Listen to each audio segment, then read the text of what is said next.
भारत में cooking gas का संकट गहराता जा रहा है, लेकिन इसकी कहानी में एक बड़ा पेंच है। सोचिए, एक एलपीजी सिलेंडर के लिए लाइन में लगे 66 साल के भूषण कुमार की जान चली गई। दूसरी तरफ सरकार कह रही है कि कोई किल्लत नहीं है, लोग बस घबराहट में खरीदारी कर रहे हैं। तो फिर जमीनी हकीकत आखिर है क्या? देश भर में लंबी लंबी लाइनें हैं, ऑनलाइन बुकिंग सिस्टम ठप है और रेस्टोरेंट तक बंद हो रहे हैं। हालत इतने बिगड़ गए हैं कि लोग ट्रकों के आगे लेट रहे हैं और गैस की गाड़ियों को पुलिस प्रोटेक्शन लग रही है।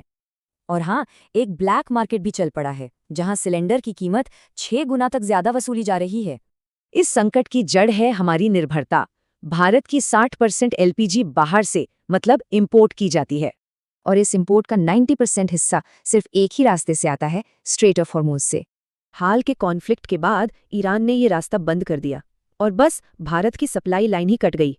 सरकार एक तरफ कह रही है कोई कमी नहीं, दूसरी तरफ खुद ही इमरजेंसी कदम उठा रही है। जैसे सिलेंडर के दाम बढ़ा दिए, सप्लाई पर कैप लगा दिया और बुकिंग का गैप भी बढ़ा दिया है। तो सवाल ये है कि क्या इसे रोका जा सकता था? सोर्स का मानना है कि ये अचानक नहीं हुआ। सोर्स का दावा है कि जनवरी में ही चेतावनी मिल गई थी, लेकिन उस पर कोई एक्शन नहीं लिया गया। और अब जो आंकड़ा सामने आ रहा है वो सबसे ज्यादा चौंकाने वाला है, 48 घंटे से भी कम।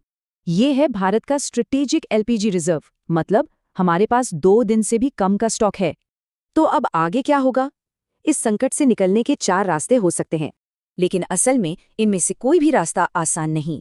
माना जा रहा है कि ये किल्लत 4 से 8 हफ्ते और चलेगी। तो इस मुश्किल समय में क्या किया जा सकता है?